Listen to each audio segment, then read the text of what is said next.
Vous savez, on a documenté qu'il y a des décalages entre les quantités de l'or qui sont vendues à Dubaï et les quantités de l'or qui sont déclarées à Bamako, sorties du territoire malien, ou les quantités de l'or qui sont déclarées au Burkina, sorties du territoire. Donc, il y a beaucoup d'aspects qui font qu'on n'a pas encore la maîtrise totale du circuit de l'or, sans compter le fait que c'est à Dubaï qu'on amène, c'est là-bas que se font les transactions, et c'est finalement Dubaï qui bénéficie plus que Bamako ou Ouagadougou du marché de l'or. Et ça, je crois qu'il faut, dans le cadre de la rectification, dans le cadre du nouveau paradigme qu'on veut créer dans l'exploitation aurifère, il faut que la question du marché, la question de l'industrialisation, la question des comptoirs, il faut que les comptoirs de vente et d'achat d'or aussi soient installés sur le continent au lieu que ça se fasse ailleurs que sur le continent.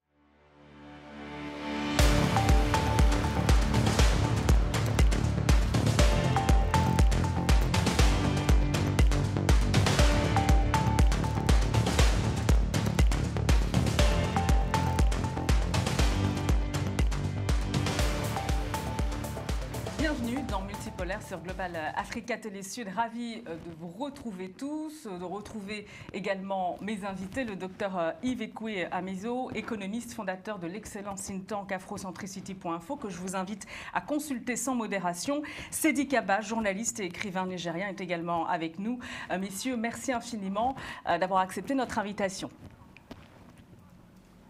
Alors, on va parler avec vous dans un contexte international un peu fou que l'on traverse de la flambée de l'or. Le cours de l'once atteint des niveaux records, 3 000 € l'once, une tendance qui n'est pas nouvelle. Elle s'inscrit dans un contexte de fortes tensions géopolitiques et économiques. Évidemment, la guerre en Ukraine, l'arrivée de Donald Trump, ses droits de douane records qui menacent l'économie et le commerce mondial. Les bourses s'affolent, elles dévissent. Un contexte favorable, a priori, à une hausse durable de l'or. Alors justement, le continent africain produit beaucoup d'or. Les Africains peuvent-ils s'enrichir souverainement? C'est de cela dont on va débattre.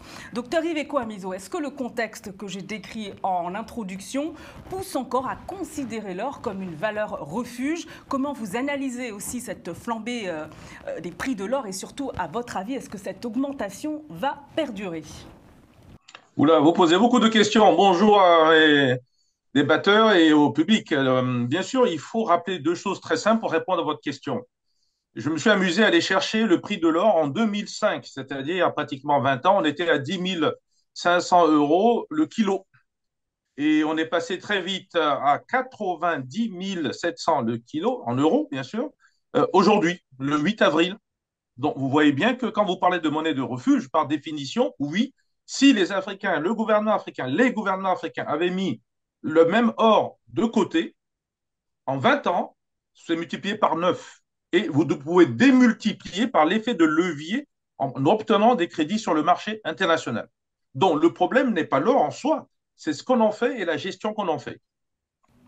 Alors, Sedi Kaba, je voudrais que l'on s'arrête tout de suite sur une affaire qui se déroule au Sahel, qui concerne la reprise en main justement de la souveraineté sur les ressources minières, avec un exemple intéressant au Mali, où le géant canadien Barrick Gold, le deuxième producteur mondial d'or, est sous pression. Le gouvernement malien fait pression sur ce géant minier pour reprendre l'exploitation de l'or à son compte.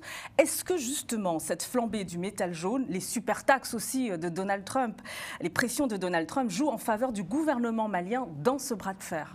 Oui, avant même la crise créée par le président Trump, il y avait une réforme importante du secteur aurifère qui a été engagée par le Mali à travers la création d'un nouveau code minier qui a été adopté en 2023, qui est favorable justement aux autorités maliennes de façon générale, parce que par le passé, les multinationales ont réussi à faire signer aux États des contrats qui étaient presque léoniens, dans lesquels les multinationales ont plus intérêt que les États. Et les autorités maliennes, en 2023, ont apporté une rectification. Et le bras de fer est né de la volonté des autorités maliennes d'obtenir une application rétroactive.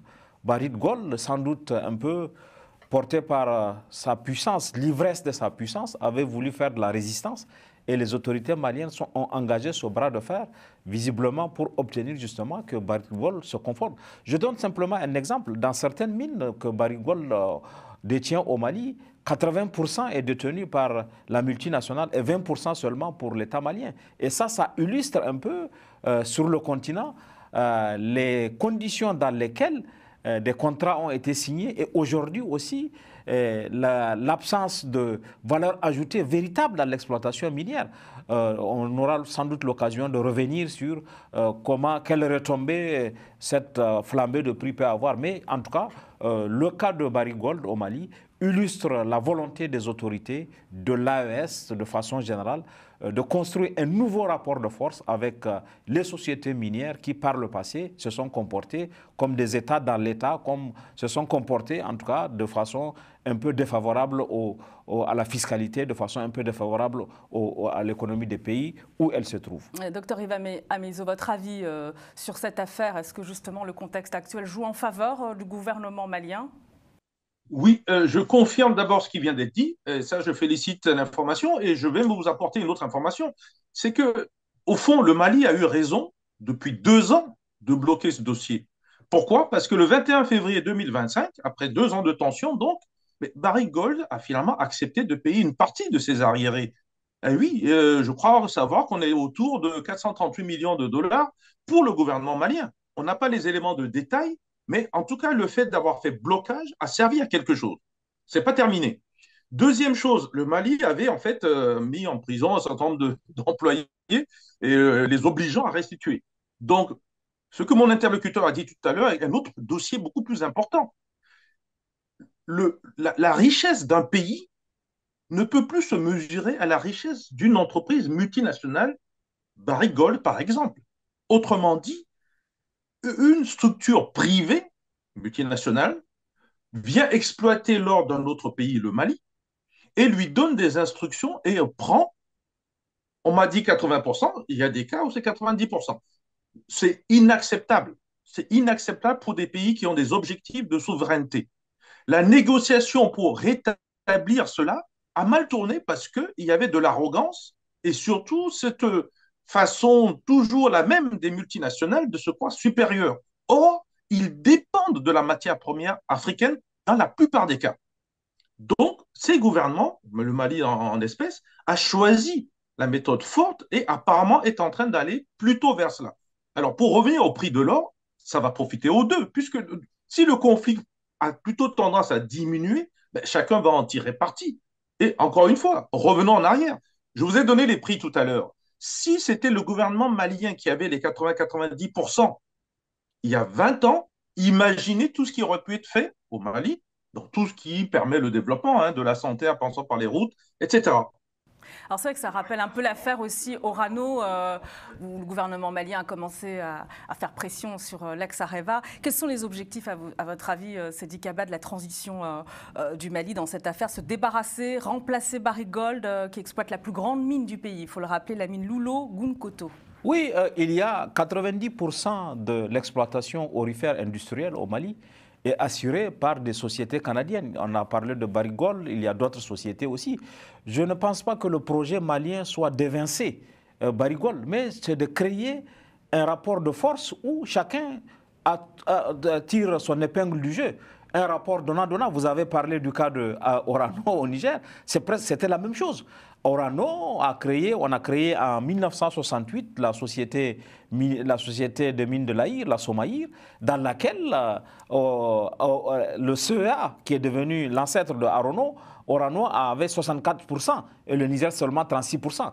Donc la volonté de ces États du Sahel n'est pas de chasser complètement les multinationales. Peut-être qu'à ce stade-là, nous n'avons pas encore l'industrie et l'expertise capable de nationaliser tout, mais de créer un rapport de force où l'or, aujourd'hui, profite à la fois aux États. L'or, à peu près, représente 25% des recettes fiscales du Mali. L'or représente, avec le coton, environ 90% des exportations du pays. Mais on peut tirer encore beaucoup plus de cette activité aurifère si on crée un rapport de force avec les sociétés minières qui le permettent de jouer franc jeu, de ne pas échapper au fisc, de ne pas échapper à l'imposition, aussi de créer de la valeur ajoutée, y compris sur le plan social. Dans cette affaire, il y a aussi 3 tonnes d'or qui ont été saisies.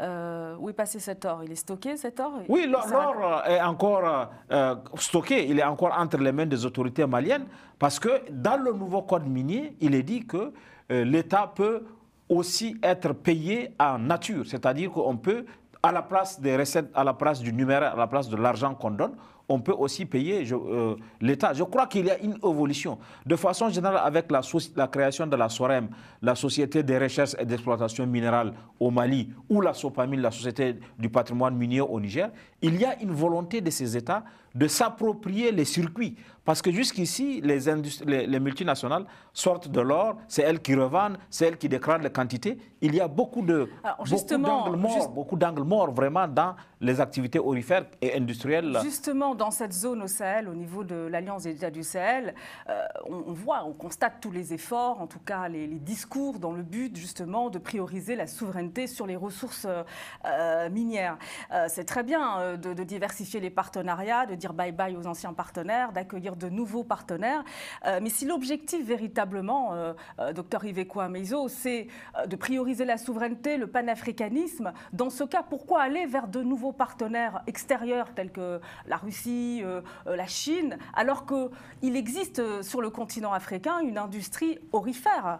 On peut regarder du côté de l'Afrique du Sud. Oui, alors, ce que vous dites, moi, je ne le présenterai pas comme ça. Le premier problème qui est posé, ça a été dit, il faut d'abord savoir la quantité. Or, la quantité que les multinationales nous disent n'est pas vérifiée. C'est-à-dire qu'il se peut qu'il y en ait un peu plus, sinon beaucoup plus. Première chose.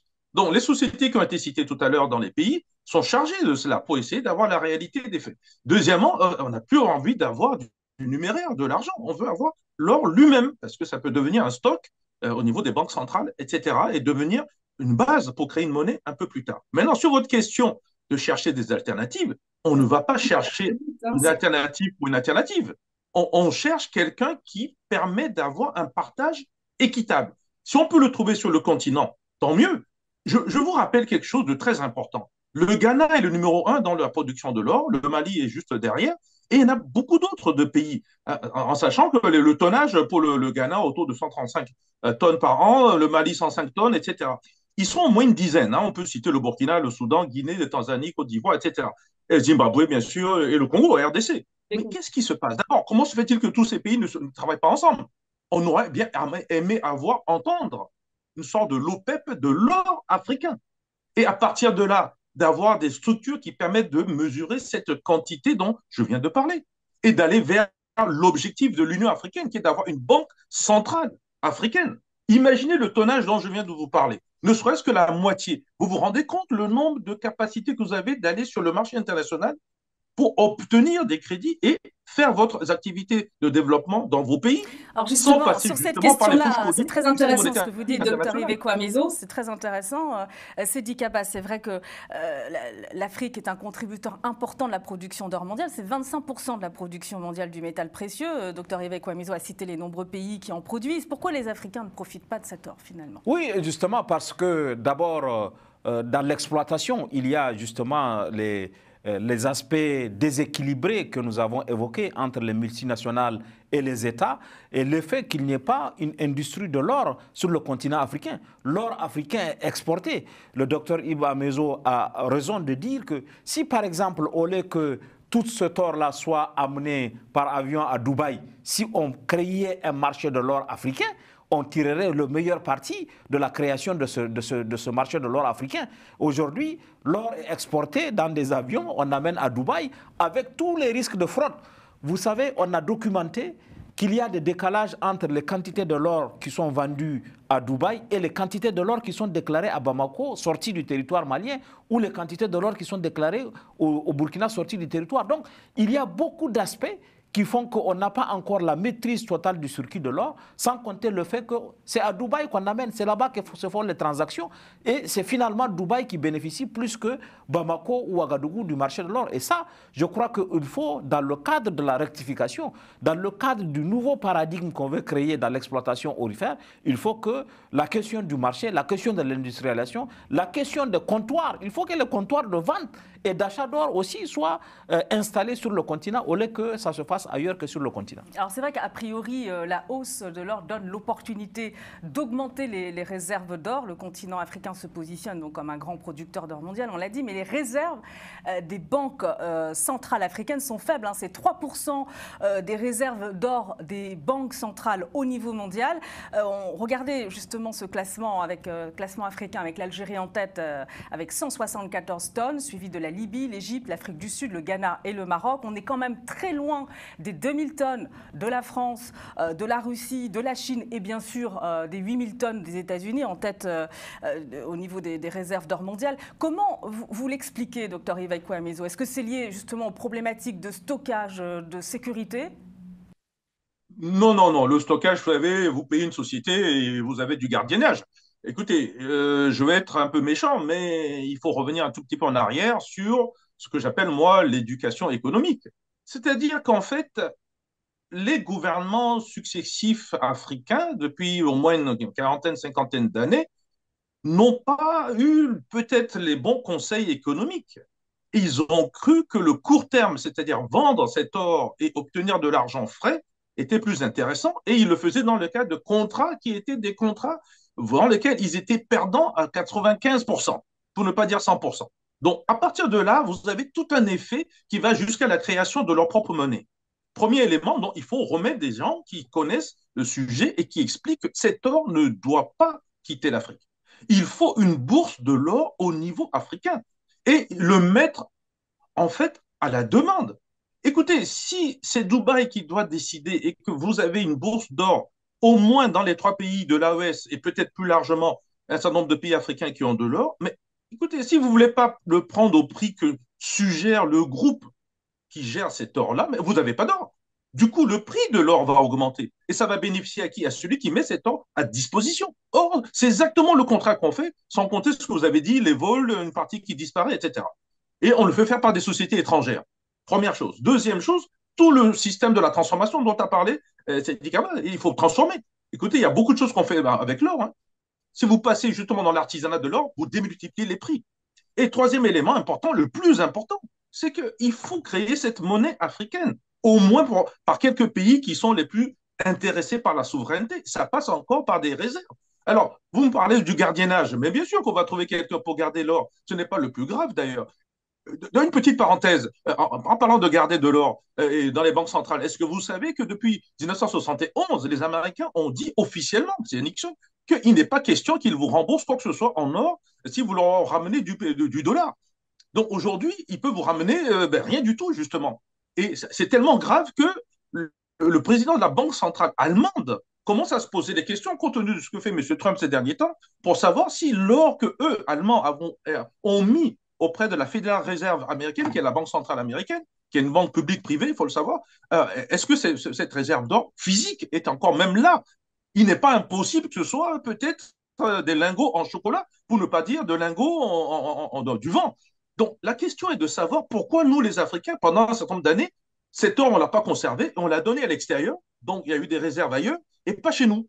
Et puis, dernier point, dans les banques centrales disons, dans le monde francophone, dans la zone franc, excusez-moi du peu, cette banque centrale est une banque centrale française. Il faut aussi regarder à qui ça profite à ce moment-là. Donc, il y a beaucoup de points sur lesquels il faut se poser la question, est-ce qu'il y a eu un problème tout simplement d'incompréhension de comment fonctionne un système monétaire, notamment les banques centrales et la création monétaire, ou tout simplement c'est une mauvaise volonté, une mauvaise politique, une mauvaise gouvernance de nos États, et du coup, ils étaient des sous-préfets des pays qui, justement, profitaient en fait de l'Afrique. Et ça, c'est ce qui est mis en cause en réalité au niveau des pays de l'AES et plus globalement vers les pays qui veulent retrouver leur souveraineté en Afrique.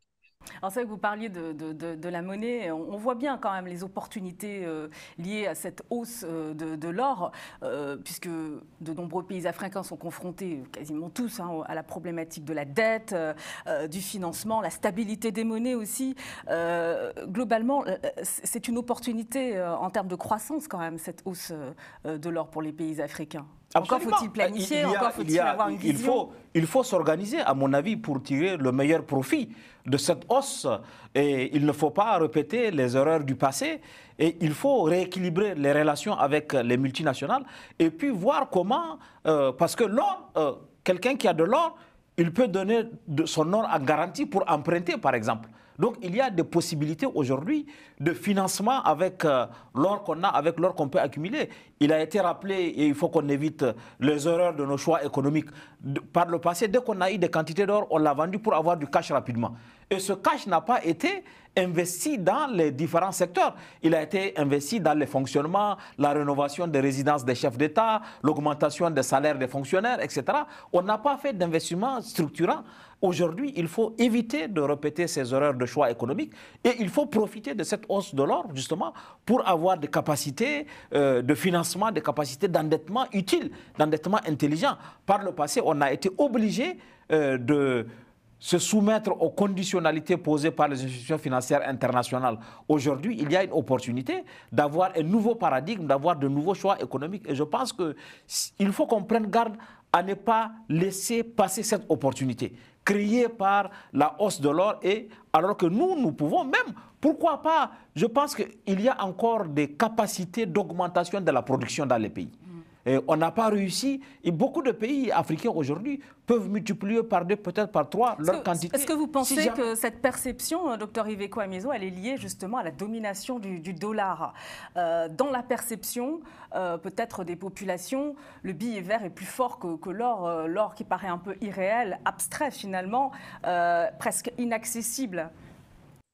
Non, je dirais que c'est une grande ignorance et incompréhension de comment fonctionne l'économie mondiale.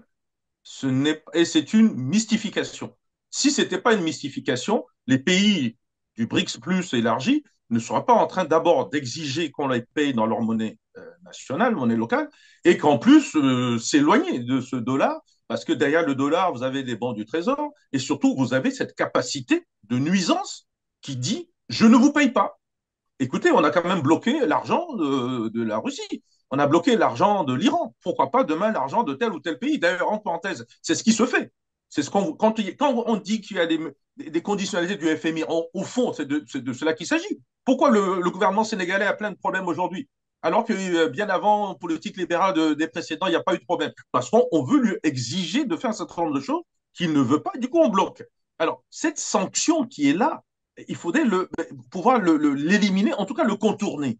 Et on ne peut pas le faire si on est fondamentalement faible. Donc, il faut s'associer dans les pays africains et aller plus loin. Et il faut surtout trouver une unité monétaire dans laquelle les autres qui donnent des sanctions n'ont pas de prise sur vous. Et l'or est l'idéal. Je rappelle d'ailleurs que le Ghana a mis en place un système qu'on appelle le Gold Board, qui est très intéressant, qui est une sorte de péréquation. Quand ça va bien aujourd'hui, la tendance haussière, vous mettez une partie de l'argent tiré de l'or de côté, au cas où tout ceci va dans le mauvais sens, c'est-à-dire qu'il y en a beaucoup moins. On peut le faire dans tous les domaines des matières premières. C'est pour ça que la théorie même économique, pour nous, Africains, on doit le penser autrement. On doit même aller jusqu'à créer la monnaie à partir de nos matières premières, en commençant par l'or, mais on peut très bien mettre tout ce qui est commercialisable, c'est-à-dire l'uranium dont parlait tout à l'heure notre ami. Donc, c'est une nouvelle conception. Le problème de ces dirigeants africains, ils sont extrêmement conservateurs et ils se mettent à copier ce que fait l'autre. Ce sont des perroquets, pour être clair là-dessus. Il faut qu'ils arrêtent cela. Pas tous, quand même.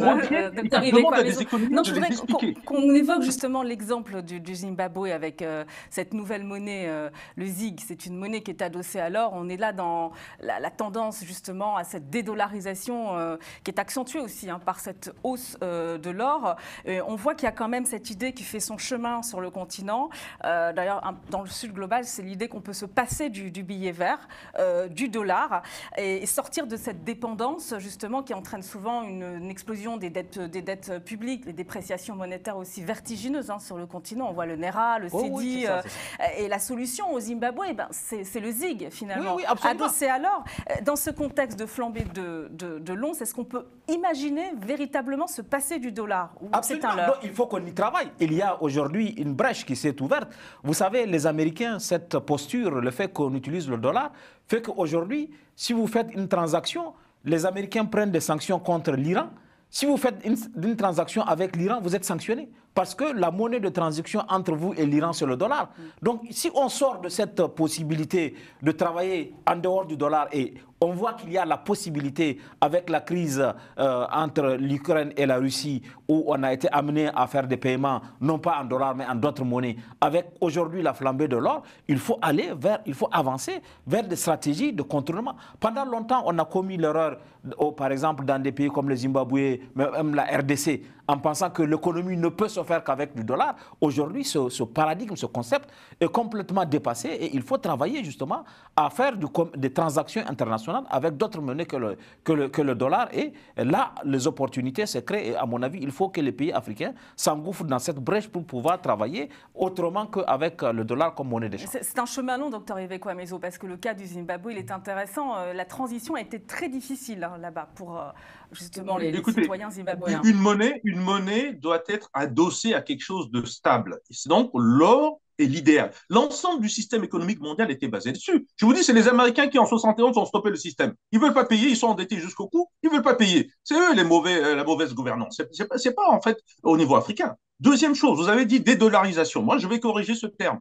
Pour nous, les Africains, c'est diversification et alternative sans menace de sanctions unilatérales des pays du G7. C'est de ça qu'il s'agit.